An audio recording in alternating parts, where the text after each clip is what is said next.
Welcome to the Standard of Truth podcast. In this podcast, Dr. Gerrit Dirkmaat and Dr. Richard Leduc explore the early history of the Church of Jesus Christ of Latter-day Saints and the life and teachings of the prophet Joseph Smith. They examine the original historical sources and provide context for events of the past. They approach the history of the Church with faith, expertise, and humor.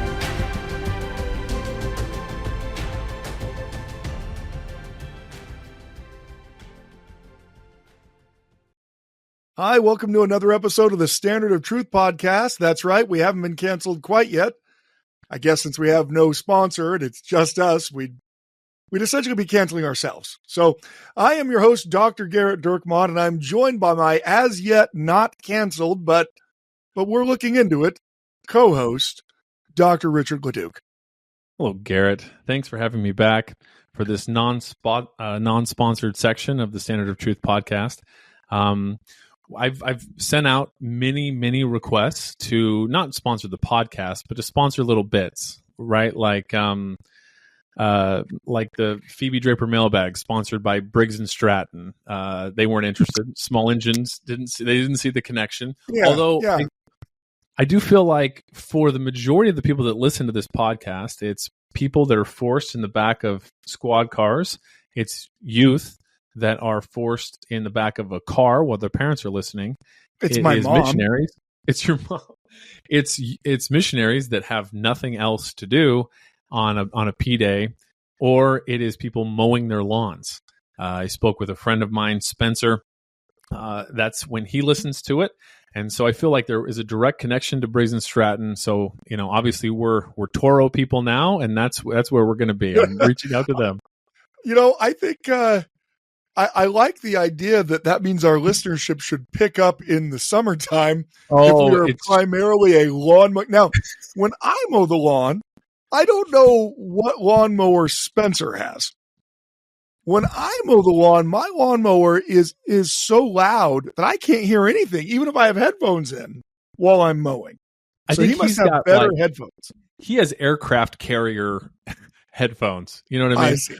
Yeah. Or maybe it's best to listen to us when you can't actually hear what we're saying. We highly recommend it. We appreciate the downloads, obviously. So thank you for doing that. But yeah, having it when you can't hear us is obviously best.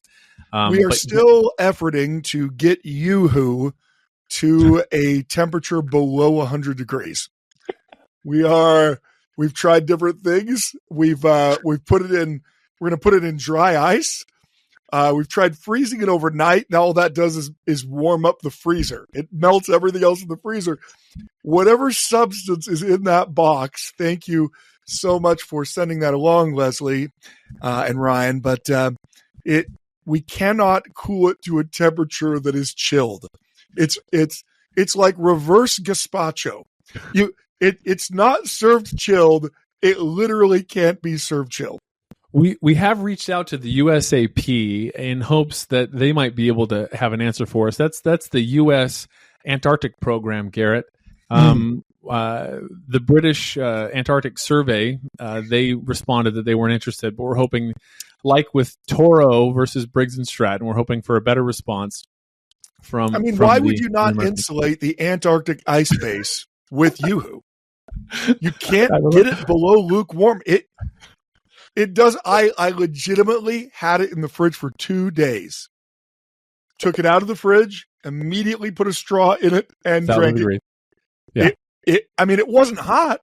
No, but it was not cold. My guess is that you're just walking a line. My guess is that it actually did violate the word of wisdom, and that you're trying to say that it wasn't hot, but we all know.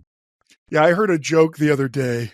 I saw someone said that your mom's so Mormon that she calls the coffee table the hot chocolate table. So that's pretty good. Yeah, pretty good. I did want to introduce. We received a stinger from a listener, and I want to play that here as we go to everyone's favorite new segment. When you wanna look smart in Sunday school, if you want your friends to think you're cool, when you wanna seem wise and not a fool, it's Kristy's Corner. Kristy's Corner. Gerrit, Doctrine and Covenants. There's nothing I can say that will follow up how great that music is. It's so good, man. Scott, thank you for sending it in. I can only assume that it was your barbershop quartet that sung it and not some AI generated thing. I'd like to think that they were, that they got together. It was a community theater production of The Music Man. And they took off their straw hats, the four of them, in between singing a lot of whatever. Straw hats, a lot of striped vests, a lot of vaudeville going on. It was quite impressive. But Kristy's Corner, Gerrit, Kristy's Corner, Doctrine and Covenants, section 51 through 50 something or other. Say, I'm sorry, I can't get the R to go backwards. I can't do the Cyrillic R. Oh, he doesn't have a Russian keyboard. It's too bad. Yeah. Well, that's exactly what I'd expect a Russian spy in America to say when he's emailing a podcast. I don't have any way of making Cyrillic. It's not possible. So DNC 51 through 57, Gerrit. There's a lot of things you could take from here, but I'm going to take Doctrine and Covenants section 54, and I'm going to connect it to Doctrine and Covenants section 49, which you might anyway do that if you read the section heading, but just to kind of place in context. So in section 49, you have the mission to the Shakers, and it does not appear to be terribly successful. The Shakers reject what these men have to say, the missionaries. In part, one of the biggest reasons why they reject them is because they're married men. And so when you go to an abstinence commune, and these people believe that the highest form of demonstrating your discipleship is never having any sexual relations whatsoever, well, when you show up at that commune and that person says, so you guys like married and stuff? And if their answer is yes, they immediately stop listening. It's like when you meet a fairly rigorous evangelical from another Christian religion, you're able to have a conversation with them about Christianity right up until they find out you're a Mormon. And once they find that out, then you can't have a conversation anymore. Then it's just all, wrong Jesus and polygamy. But for the Shakers, they reject the message. But worse, Lehman Copley, who was a former Shaker who wanted to go up there, he comes back and he orders the saints who are living on his property, which he had consecrated to the church. Now, he had consecrated it, but he hadn't officially deeded it to the church. So the deed was still in his name. So he shows up, and guess who's living on his property? All of the Colesville saints. So these are all the people who had already prayed to God to have God help them with how badly they were being persecuted in Colesville. The response they get is Doctrine and Covenants section 38, which tells them to just leave. To leave them that have farms that cannot be sold, let them be left or let them be rented, as seemeth them good, and they just leave. They make the difficult trip to Ohio. There's nowhere for them to live, so they live in Thompson, which is a township outside of Kirtland, so quite a few miles outside of Kirtland, on Lehman Copley's consecrated farm. But then Copley comes back from the Shaker mission, and with a Shaker elder goes and orders all of the Mormons off of his property. So now imagine you are these Colesville saints. You just arrived in Ohio 3 or 4 weeks earlier. You have been frantically busy building cabins to live in, planting crops so that you can get a crop in, because you're getting there kind of late in the planting season. You're building fences for animals, all of these kinds of things. And 3 weeks into it, the owner of the property shows up and says, you got to get off my property. So they go to the conference that's being held in Kirtland to ask Joseph, what are we supposed to do now? And Lehman Copley gets a fair share of condemnation in here for what he's doing. But he goes on to say, but the Lord goes on to say this. Wherefore go to now and flee the land, lest your enemies come upon you. And take your journey, and appoint whom you will to be your leader, and pay monies for you. And thus you shall take your journey into the regions westward, unto the land of Missouri, under the borders of the Lamanites. So what the Lord is telling them in verse 8 is, I know you just gave up everything you had and moved to several hundred miles to an unfamiliar place, and that you just spent an entire month building up that place, trying to get ready for the coming year. I want you to leave and walk another 1,000 miles to Missouri, where you once again will have to build everything up from scratch. If you're a member of the Colesville Saints, you've lost your home twice in 1 year, and you've been forced to make 2 giant treks. The trek to Missouri itself will take more than a month. It's 1,000 miles away to get to where they're going. So things are pretty rough. In fact, Joseph Knight Jr., when he talks about it, he says that Lehman Copley fined them for the damages that they did to his property. And he's like, yeah, he fined us for building his fences and planting his crops for him. The fine came in pretty steep. But I love verse 10 of 54. Once you understand that context, that these are people who have given their all for the church and they have not been rewarded in any positive way. In fact, they're going to walk another 1,000 miles.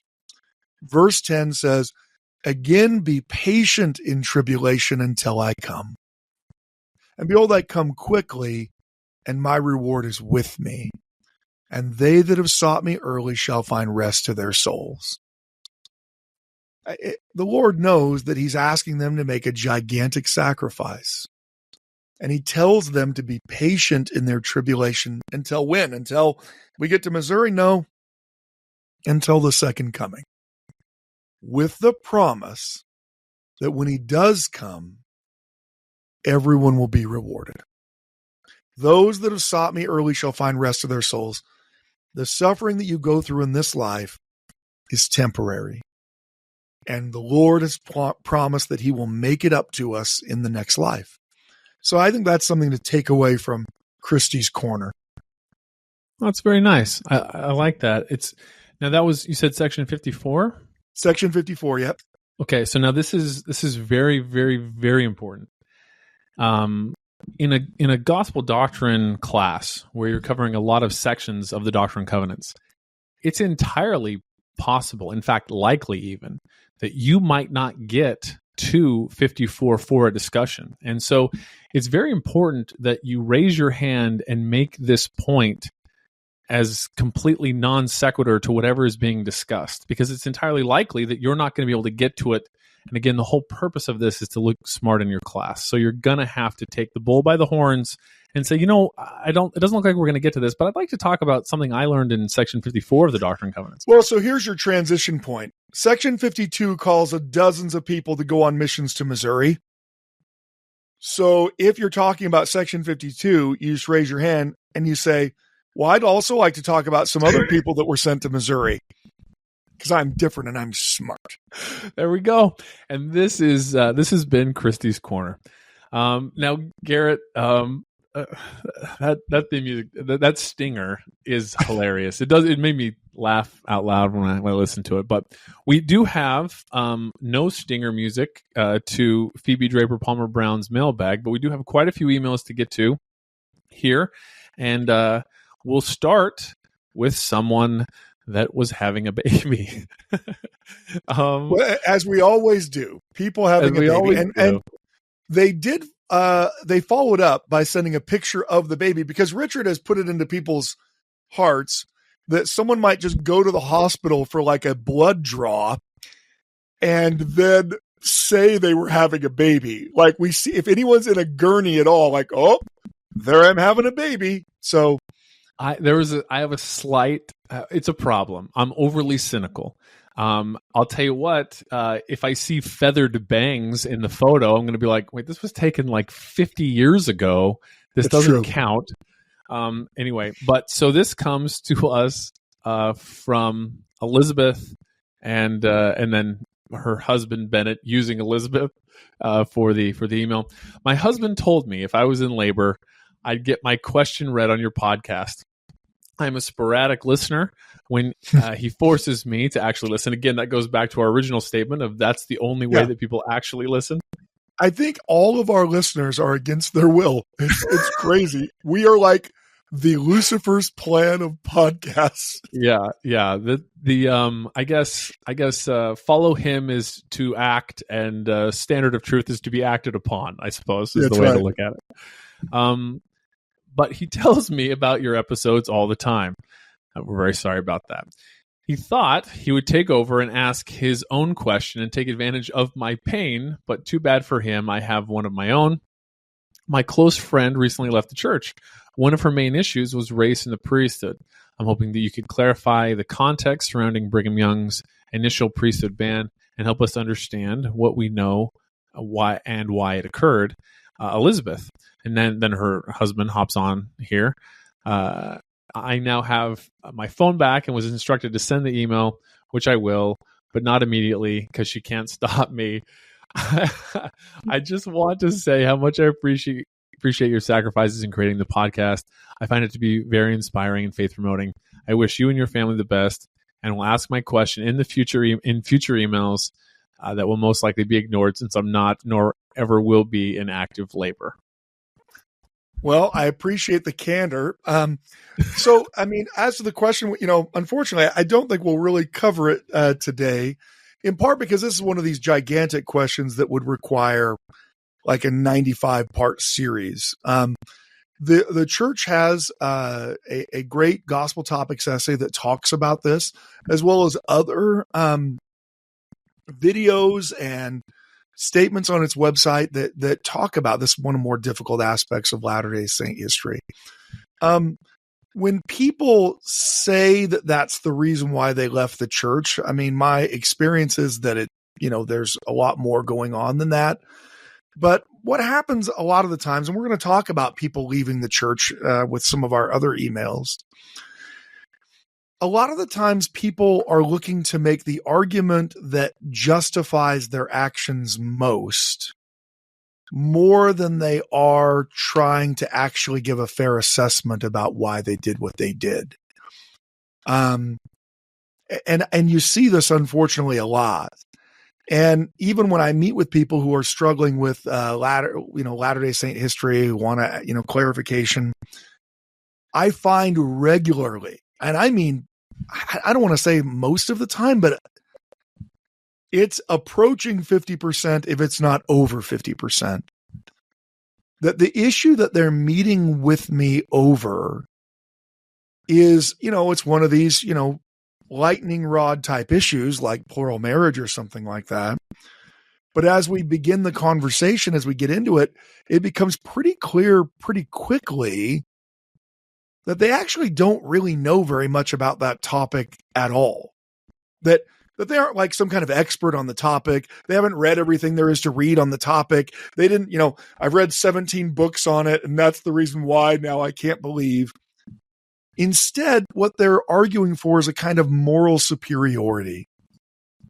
Because what I believe is something that you can't refute, then it's okay that I made the decision to leave the church. And that's one of those topics. So I would encourage you to read the Gospel Topics essay on it first. Other groups have some pretty good writings on it that can help you understand race is an incredibly complex issue in the 19th century. And there's not a politician or religious leader that exists from the 19th century, from the mid-19th century, that does not have statements that they make or feelings that they have that would be considered, odious to people today. That's a fact of studying the past. And so what do we know? We know that the church has stated today that those old explanations for trying to explain why they're banned, that those are not doctrine. And people tried to find an explanation, but those explanations were, however well-meaning they might have been, they were incorrect. So I will, punt to that extent. But as far as it goes to your friend, realize that there's something deeper than that. And I'm not saying it has to be sin. What I'm saying is, when people have questions about the gospel, often they realize that if they go to the most currently popular topic, that makes it so that people can't refute their position. And I'm just saying that it rarely comes from a place of someone having done a deep amount of study. It's coming from a letter to the CES director. It's coming from some other, anti-Mormon subreddit. It's not coming from a place of someone genuinely trying to understand. So we'll leave it at that, and we'll talk to you the next time you have another baby. Very well handled there, Gerrit.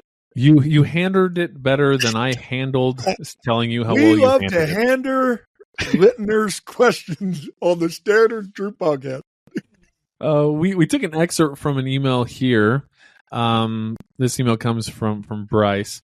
We loved the imagery of it. As I listened to the two of you making jokes and calling people faithless losers, I don't remember myself doing that. I can't help. I also have no recollection of those events, Senator. I can't help but picture the two old Muppets heckling,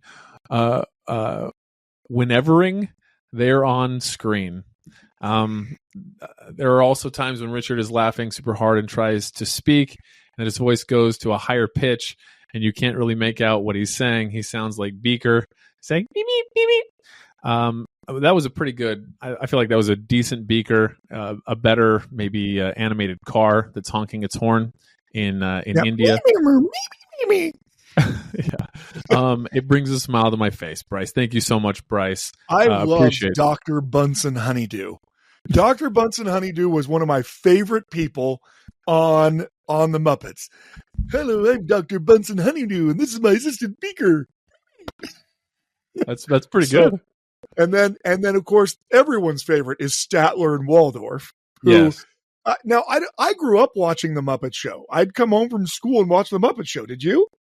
Yeah, no, I love the Muppet Show. The Muppet it was on great. In the afternoons when I got off of school. Yeah, the Jason Segel reboot of was the Muppets the greatest thing ever. Was hilarious, and the songs were great. I think they won an Oscar. It was written. Am I a man or am I a Muppet? A Muppet. I think the songs were written by one of the Flight of the Conchord folks. So like great, absolutely great. Yeah, that unlike our Kristy's Corner jingle. We expect to be winning. What are we going to win? Let's win an Emmy. Let's just win an Emmy for the podcast. Yeah, for the podcast. Look, we're up for all kinds of awards, so we have to limit where we put our. I mean, people are just beating down our door to get us into their award ceremony. Well, now, so I read that email perfectly. I nailed it from beginning to end. But we have a couple emails, and so Gerrit, you're going to read this next one from Rosie the Riveter. I don't think that her name is the Riveter, but she did say my experience meeting a shaker. Now she did that to catch my attention. Well done, Rosie. And it worked because there's only 2 shakers left. And so for all I know, Rosie is from Sabbath Day Lake, Maine. Maybe she went there to go visit the Shaker commune there. I don't know. So I busily dove into the email thinking, did she meet one of, did she meet the Shakers? And then she said, just kidding. I've never met a Shaker. I just wanted to get your attention. Well played, Rosie. And as we read your email, you'll see how well it works to deceive us in the way that you have. I am a newer listener of your podcast. I was turned to it by listening to the Follow Him podcast. I have loved listening to you guys bicker. Do we bicker? Yeah, you could define it as bickering, I'm sure. Yeah. Whenever I hear bicker, all I can think about is the scene from Monty Python on the Holy Grail where Lancelot breaks into the wedding and kills everyone, and they stop him. And when the father of the bride realizes that Lancelot might be a better person to marry his daughter off to, he then tries to stop everyone from killing Lancelot. And this is the speech that he gives to people that settle them down. Like, cause the people are like, he killed my dad. I killed my auntie. And then he's like, this is supposed to be a joyous occasion. Let's not bicker and argue about who killed who. Over who killed who. And so that's what I think of when she says that we're bickering, that we're bickering and arguing over who killed who. And I enjoy the heated conversations as long as they're not about sports. Well, you're going to be leaving this podcast pretty soon, Rosie. I want to start by thanking you for perfectly stating the abhorrent nature of sloppy joes. I was literally discussing with my husband just the other day about how I can't figure out how anyone would choose to eat, let alone pay for, at a gas station, a sloppy joe. Rosie, we are kindred spirits because I hate them so much. And Richard, you're not a fan, but you'll eat them. Well, I mean, yeah, like let's say that I was in the Chateau d'If. Yeah. Maybe. And it was my birthday. And so if you were the Count of Monte Cristo, if you were Edmond Dante in the prison cell, and someone gave you, and we hadn't caught a rat. So if the option was rat meat or sloppy joes, obviously rat meat's going to win. How are you preparing the rat? How are you preparing the rat meat? That would be the next question. Like, is it with a slimy, nasty tasting sauce that you mix it I would prepare almost kind of like a sashimi kind of. Oh, no, you wouldn't. That sounds terrible. See, now we're bickering. This is what she's talking about. I went through a few years of feeling disenchanted by the church due to things that I'd read about Joseph Smith a few years ago. But within the last year or two, I've been on a spiritual journey. I've been studying and listening to a lot of podcasts like yours, Follow Him, and Church History Matters.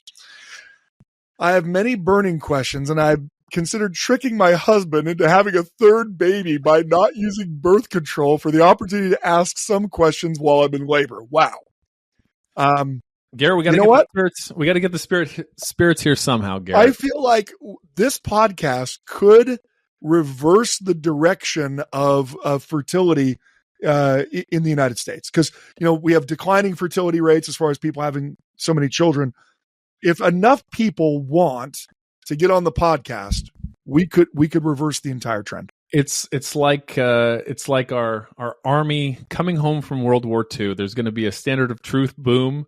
We're very excited about what that could mean. In 18 years of Truth boom.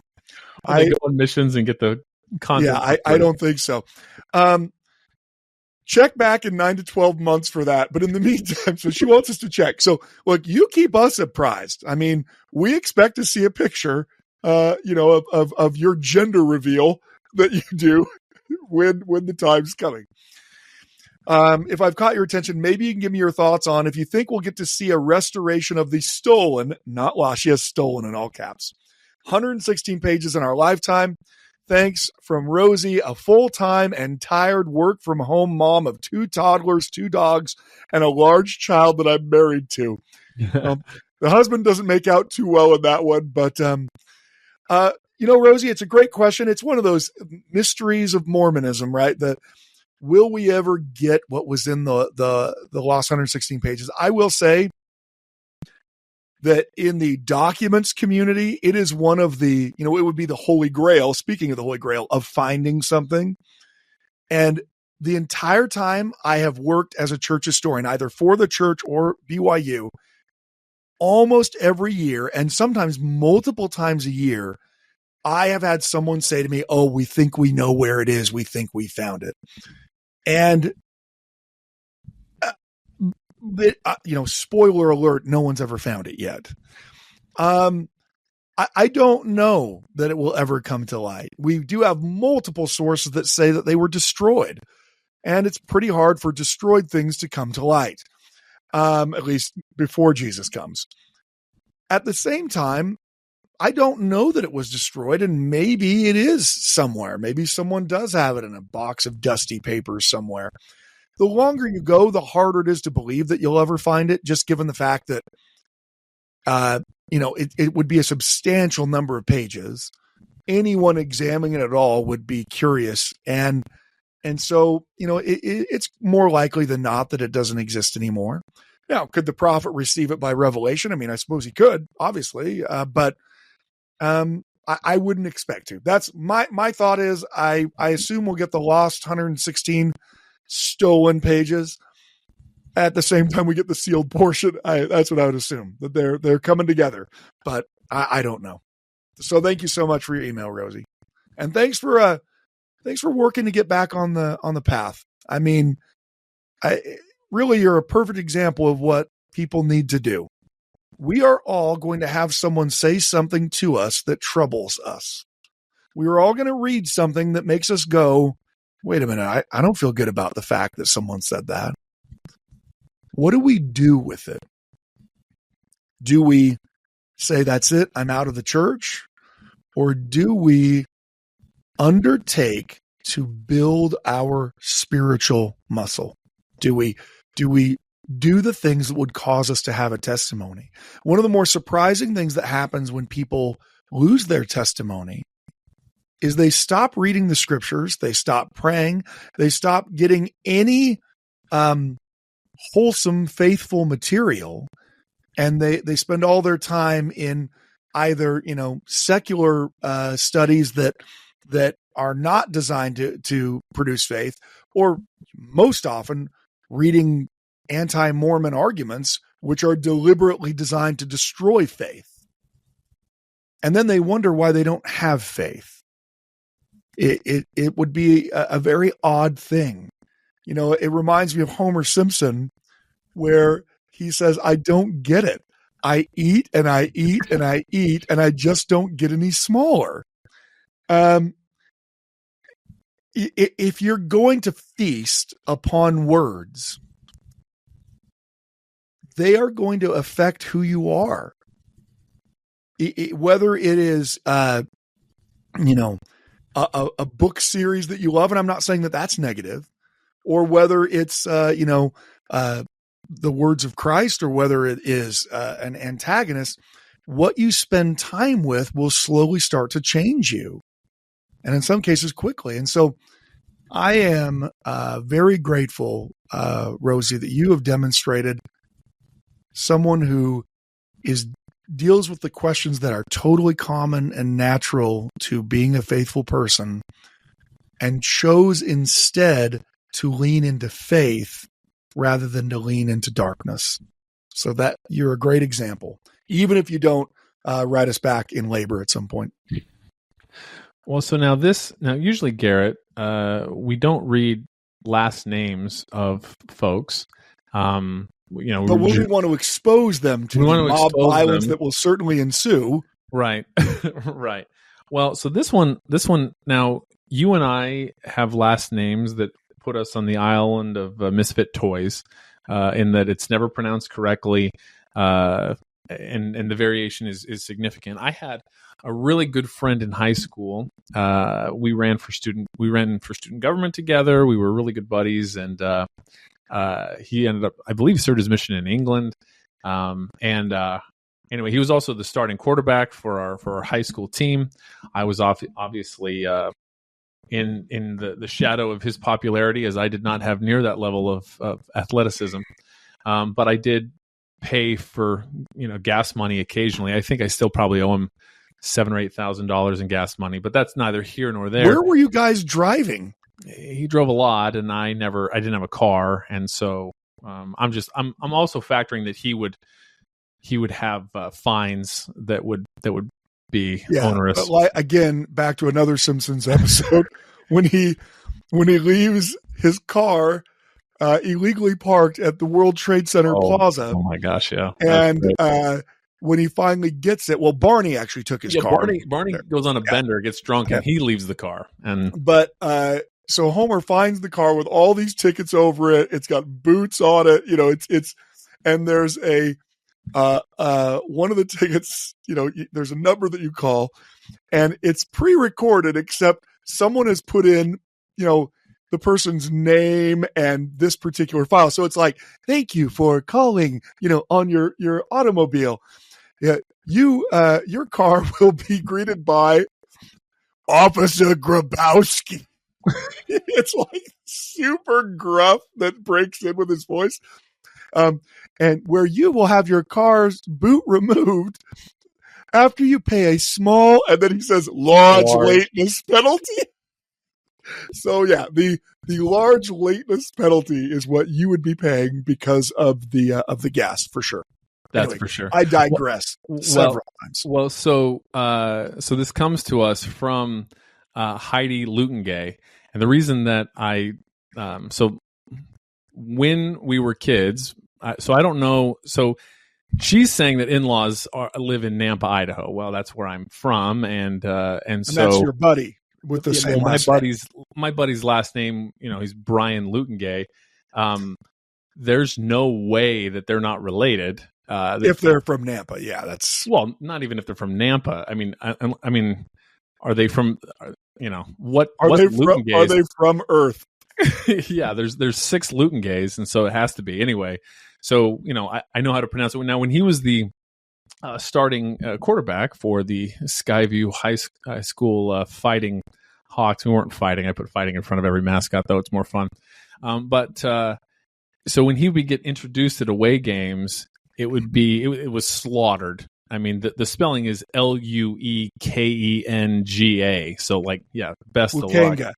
Lukanga is what he got the most. So, Brian Lukanga, quarterback, Skyview. Anyway, so this is from Heidi, who I assume is cousins or in some way related to people that I very much know and love in Nampa. She starts, doctors. When my son was called to serve his mission to Russia, I introduced him to spies like us, instructing him instead to say elder. It's very funny. I am sure you get many thank you stories. I add to those and also a question. First, after extensive research, maybe a total of 8 scattered paragraphs from the Joseph Smith papers, as well as researching countless internet sites, all 4 of my siblings, their spouses, and by their leadership, quote unquote, all their 20 children, all my sweet, mostly innocent nieces and nephews are out of the church. Also out of Christianity. So not going to Hinduism or Buddhism, which was, I think, the previous episode. Yeah. By default, if the Joseph Smith story is fictional, how could there be any other answers except Big Bang? Sadly, without a compass or law, the default is to be amoral, which leads to some pretty evil things. And because my siblings have sought to take away my spiritual life, like Nephi, I've separated from them. Heartbreaking. I truly love them, but cannot associate with that level of evil. It brings understanding to how our Father in heaven would cast out a third of his children, and how Noah and Nephi were separated from their families. Meanwhile, I'm learning everything I can to have that much desired imaginary conversation with them that will flip their switches and bring them back. Because of my experiences were too numerous and too personal to just write off as coincidence, or my mind playing tricks on me, I decided to read at least 9 scattered paragraphs instead of the 8. Nice. Well, the problem is the 8's going to leave you. You're going to leave the church if you read 8. Yeah, 9 you read 8 paragraphs and you're like, "What a minute! This is a township in Ohio," and then you're gone. You read the 9th one and you're like, "Okay, it's a township in both Missouri and Ohio." And Joseph Smith's a prophet. Yeah, exactly. Yeah. In the midst of that, I found your podcast. Not only did you have all the answers to questions that they brought up to me, but you addressed them with undeniable logic. So from the bottom of my heart, thank you.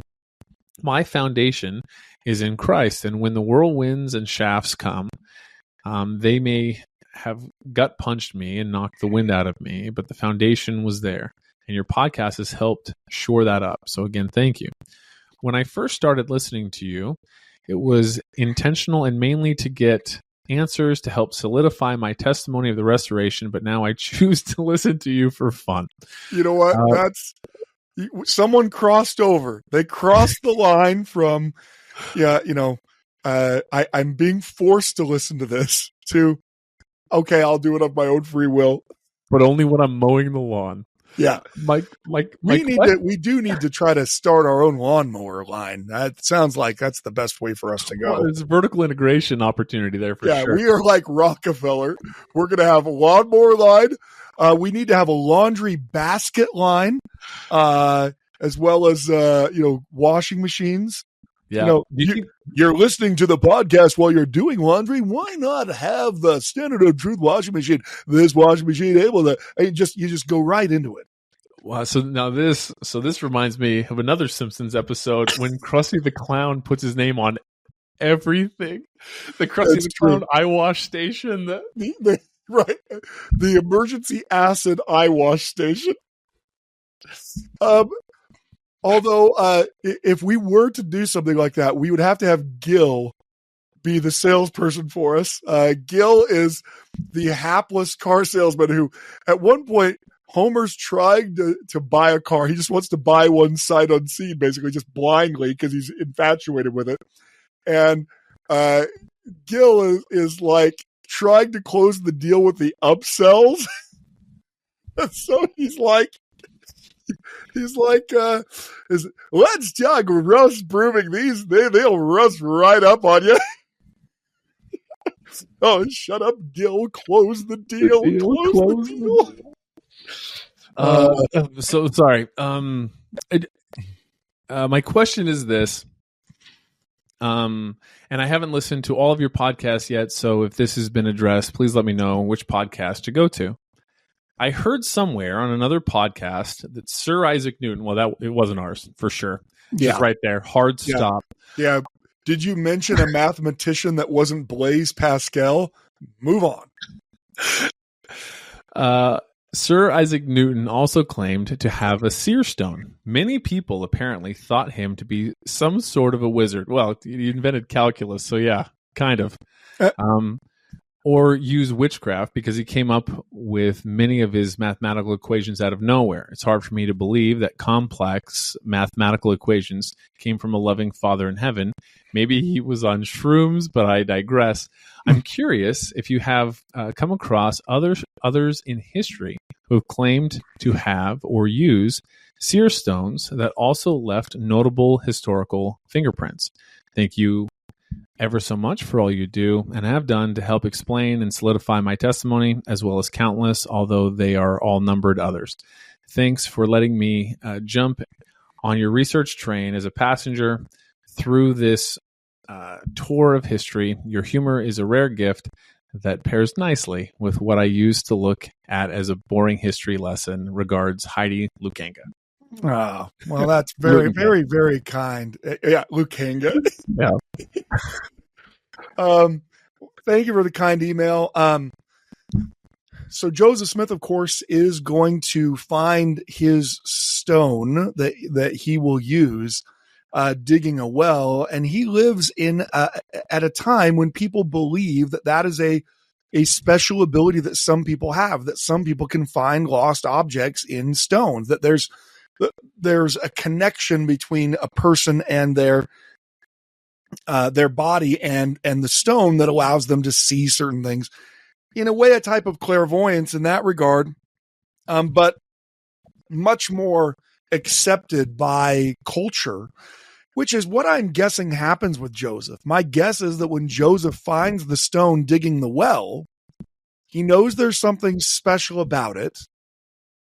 And literally anyone he would have said that to, anyone, if he would have said to anyone, friends, family, mom and dad, maybe not the local Methodist preacher, but he's already had that experience once. So he's probably not talking to him about it because we don't know when he found the stone. It could be as early as 1819. Some people place it as 1822, but either way, in that time period,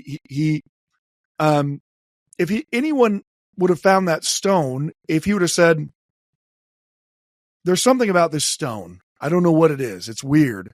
Their reaction would have been, oh, I'll bet, hey, you know what? You're probably one of those people who can find things in stones. If you think there's some kind of weird connection between you and the stone, then because they're developed in 19th century, really it was 18th century America, the colonial Americas, this idea that there were some people who could look into stones and find lost objects. Now, certainly not use them the way Joseph ended up using them, which is translating an ancient record. We don't have records of that. As it goes back to your particular question of Isaac Newton, I don't know enough to know, so I won't give a blanket statement. I do know that Isaac Newton, he believes a lot of things, and not all of them are gravity. One thing that he is particularly infatuated with is alchemy. Richard, do you know what alchemy is? Yeah, I'm currently working on some projects right now. I just purchased a bunch of lead weights and see if we can turn that into a mortgage. Well, metal's so expensive now, maybe lead, actually you could turn it into a mortgage. But yeah, it's the idea that you could take, usually it's other metals, but frankly, you get a lot of people claiming a lot of things, and that you could turn them into gold. Now, alchemy seems absolutely preposterous to us. I mean, it seems utterly impossible to us. And the idea that anyone could believe it just seems like it's wizardry and voodoo and weird beliefs, because we have something called science. But he believed that there were certain elements that you could combine and that you could produce gold. And that was, everyone in his day and age was trying to figure out how you could use chemicals to produce, to transmute lead or copper into gold. And he himself doesn't really write about it, but he has a lot of notes that he keeps on it. And it's at least reported. I don't know whether or not that's true, but it's at least reported that the great, and I don't mean great by I love his ideas, but the well-known economist John Maynard Keynes, he, having purchased a bunch of old Newton's papers and stuff, he said that something like to the effect of that Newton, we shouldn't think of Newton as being the first person of the age of reason. We should be thinking of him as the last of the magicians. So a little bit cynical there. They believed in something. I think maybe what they were talking about was, in that time, they believed in something called the Philosopher's Stone, which is what they believed was like the perfect element. Then that's what was at the center of the earth. And that if you could replicate that, it would have healing properties and stuff. So that's what I'm guessing. I am not a Newtonian expert, and I don't even believe in gravity. No, I mean, so I don't know all of those things, but that's what I'm guessing. I'm guessing it's a reference to his belief that you could transmute certain types of metals into gold. And he certainly did believe that. I mean, frankly, all of us believe something right now that 100 or 200 years from now, your great-great-great-grandchildren will think that you are an absolute, unmitigated idiot of a person. They will and the thing is that we don't know what that thing is yet.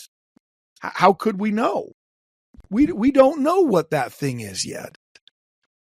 Just as an example, I'm not saying this. I'm not on some kind of dark subreddit where I'm reading this and I'm trying to, this is where he secretly, and then he puts in the Kristy's Corner theme song, if you play it backwards, it shows, I'm just saying as an example,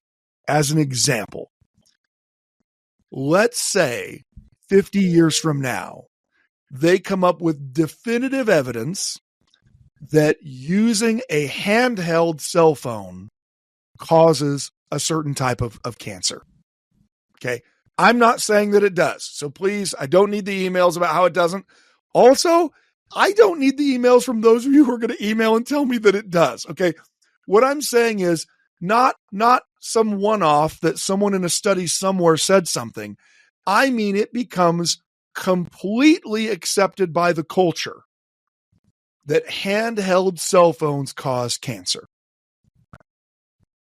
Imagine what all of our selfies are going to look like to your great-great-great-grandchildren if that ever became the case. They would look at us and they would think, man, like people talked about great-grandpa Dirk Ma as like being a historian and stuff. Look how stupid he is. You can see him. He's got a cell phone in his pocket. You can see he's taking a picture with a cell phone. I mean, geez. I mean, I guess the guy's supposedly smart, but he's obviously an idiot. It's really easy when we look back on the past to find the holes in someone's knowledge because we've already filled those holes with our own knowledge. What's impossible to do is to fairly look at our own selves and then project forward into the future what holes we have in our knowledge. Because if we knew what holes we had, we wouldn't have the holes. And so, yeah, he certainly believes things that we would consider crazy. But that I'm glad to hear that we've been helpful in your difficult situation. And I'm really sorry to hear about your family. I'm really hoping that it doesn't extend to the friend Richard knows, because that would be, it was in-law though, right? Yeah, it was an in-law, but still, tragic all the same. Yeah. Now, Gerrit, I don't know that we have enough time for another email here. We have a couple more. We're at over 50 minutes. Did you want to read another one or get to Greg possibly, or hold him over? Let's read Greg. Okay. Let's do it. Okay. This email comes to us from Greg, the very same Greg we were just speaking of. What are the odds? Greg of Standard of Truth fame. Is it inevitable is the subject. Probably not a question that lends itself to podcasting, and I'm fine if it doesn't behoove you to answer it because you are too busy chasing filthy lucre and brushing up on 80s and 90s pop culture Easter eggs. Wow. You know what? Yes. Well, we just talked about the Muppets. Yeah. Do you think it's actually possible to share information that changes the arc of someone's faith crises? Or my current operating assumption, based on experience, much more limited than yours, is that everything depends on how the person prosecutes the journey.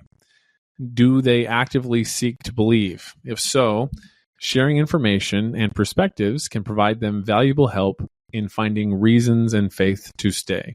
If instead they place the burden of proof on the church to prove itself innocent in their eyes, I'm not sure that any information or perspective can help because they're seeking for something they can't find, namely faith without risk or belief. So, have you seen people shift from expecting the church to defend itself in a courtroom of their choosing or a position of someone actively seeking for belief? As yet, I haven't. Either way, we strive to fight the good fight.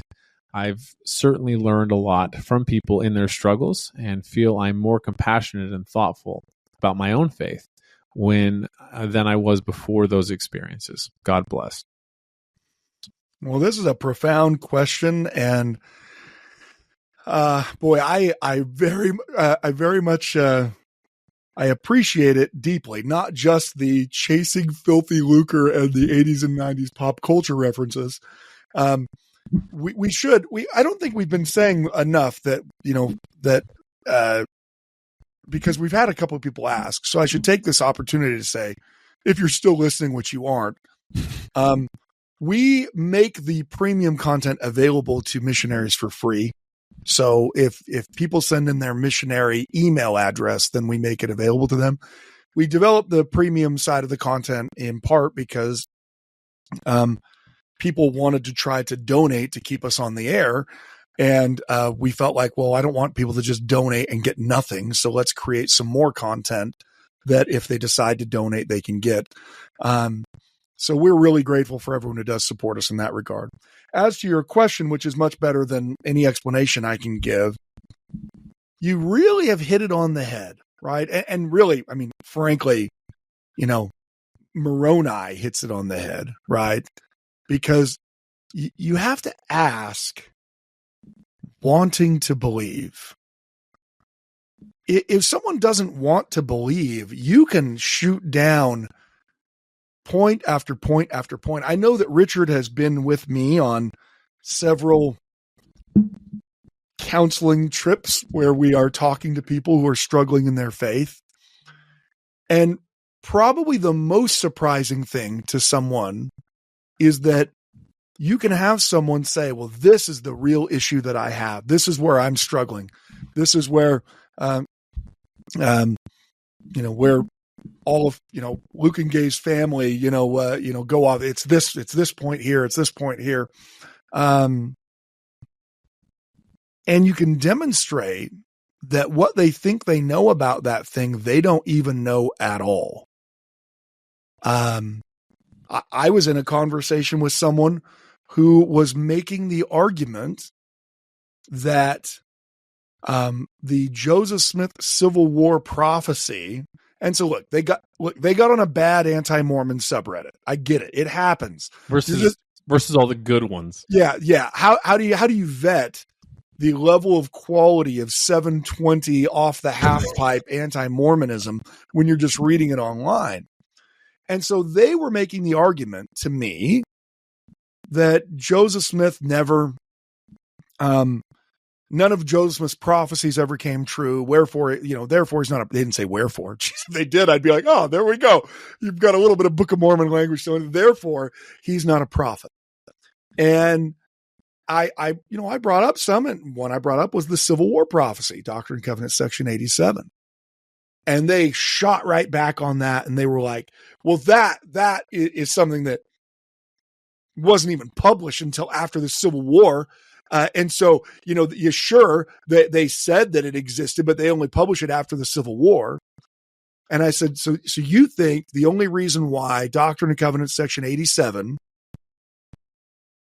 demonstrates that Joseph Smith predicted with incredible detail the coming of the American Civil War is that it was forged after the Civil War took place, and that's why it's so accurate. Yeah, you can check. It's not in the Doctrine and Covenants until 1876. They put it in after the war. And I said, you know what? You are right. You got me. It's not in the Doctrine and Covenants until 1876. Have you tried tracking down the manuscript copies of it? Like when it was first written down? Well, no. Okay, well, here are dozens of handwritten manuscript copies of it between 1832 and 1844, which, simple math, not Newtonian math, will let you know is before the American Civil War. And even if you want to say, well, yeah, all of those are also forged, even though no historian says they are, let me direct you to the Pearl of Great Price, published in 1851, which is, 10 years before the American Civil War. And what you'll find in the first edition of the Pearl of Great Price is Doctrine and Covenants, section 87, published to the world a decade before there was an American Civil War. So this person had approached me with, you're wrong about Joseph Smith and I can prove it. And within a few minutes of conversation, it was demonstrated to them that not only did they not know what they were talking about, the source that they had been using to talk about things was in and of itself wrong and easily demonstrated as being wrong. Look, that's an embarrassing situation. We've all been in those situations, maybe not with religion, but all of us have been in those situations where we've been adamant about something and then we find out, oh, sure enough, I was wrong. I guess that didn't happen. You're probably thinking, yeah, Gerrit, it sounds like every one of your podcasts you've ever done. That's exactly what happens at it.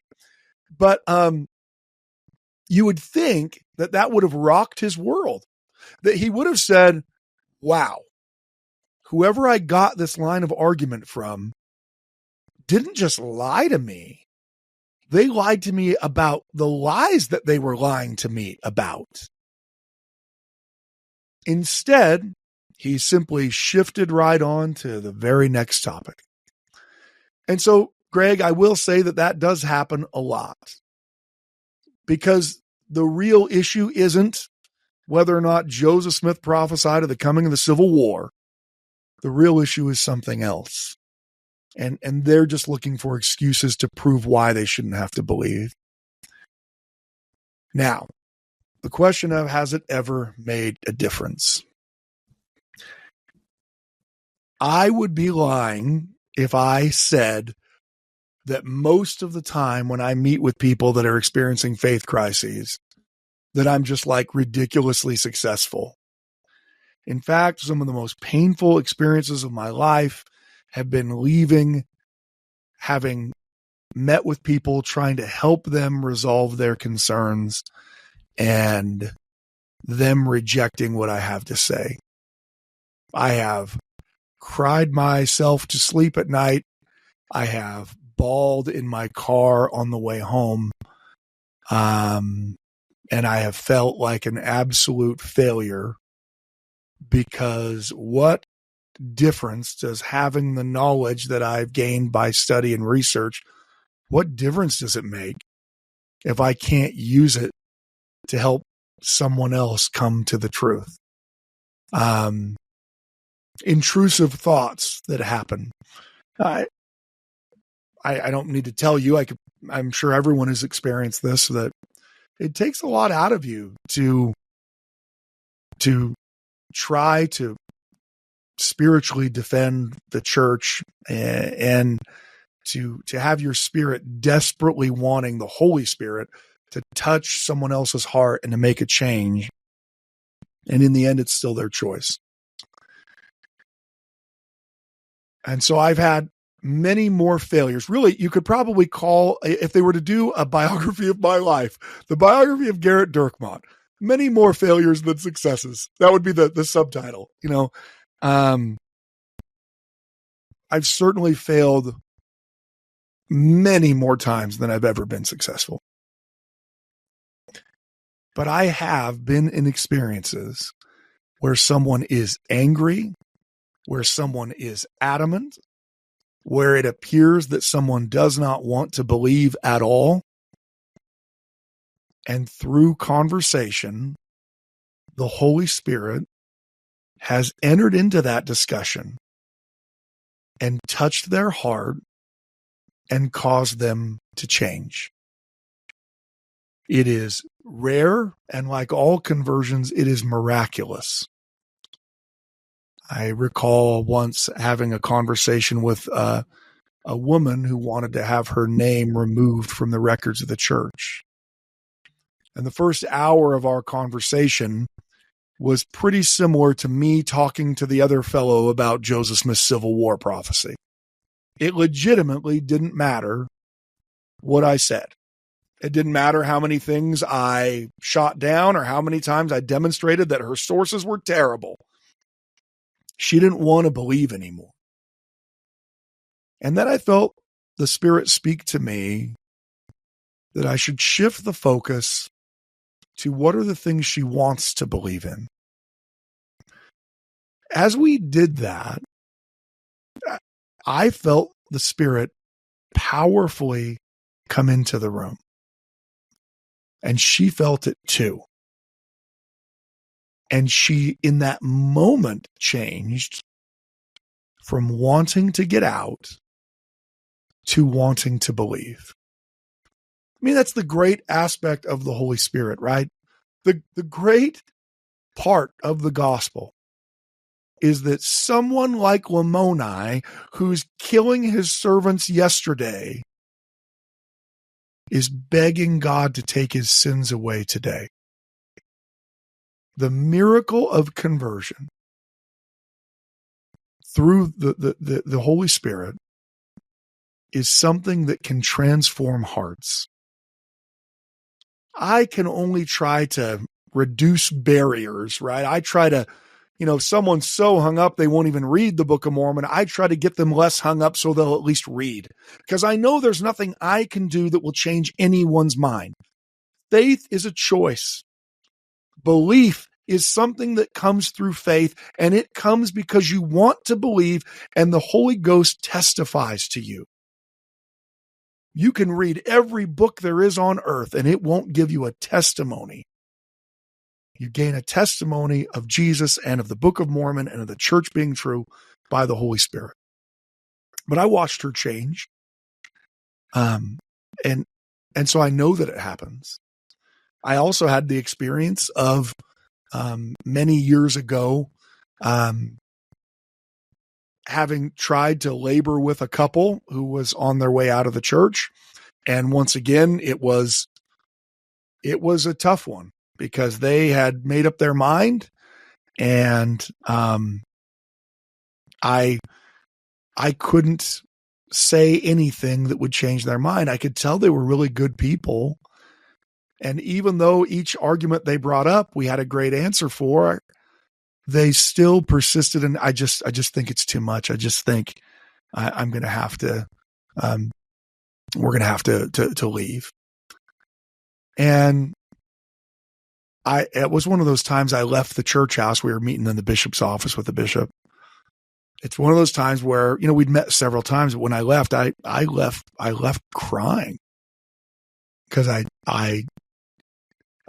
it's a strange feeling. I know most people have had it, but when you feel like you are all that stands between someone having misery for the rest of their life and possibly beyond, or re-embracing the thing that's brought me the most happiness, which is the gospel of Jesus Christ, man, you feel a lot of pressure.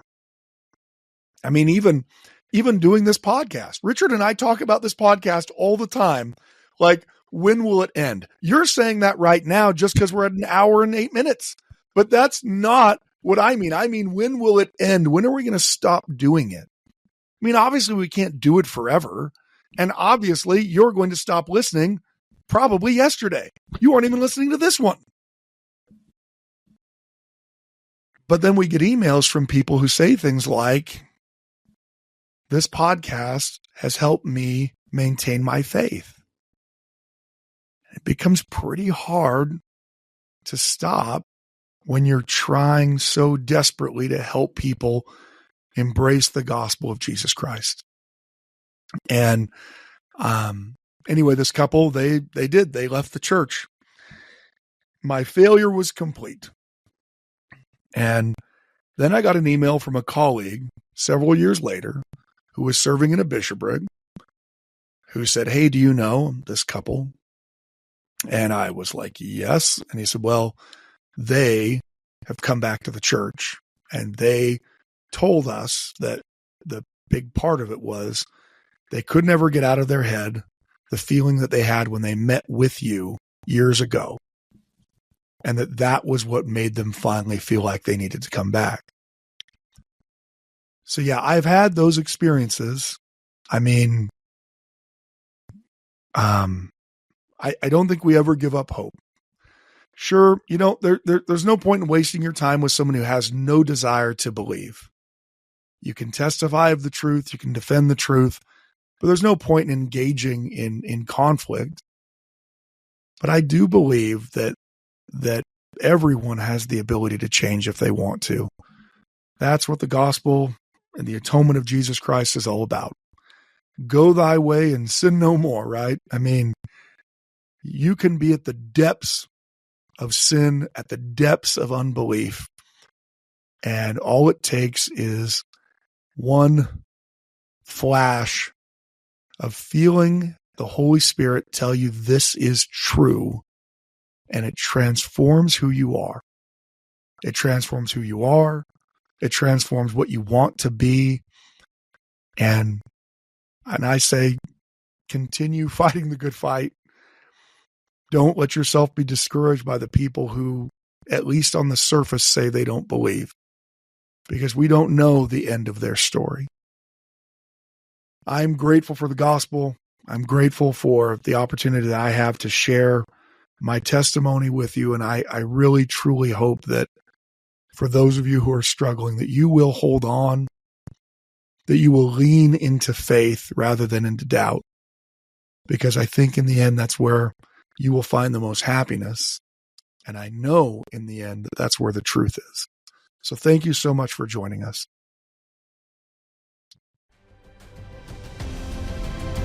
Thank you for listening to the Standard of Truth podcast, hosted by historian Dr. Gerrit Dirkmaat and Dr. Richard Leduc. If you know of anybody that could benefit from the material in this episode, please share it with them. Until next time.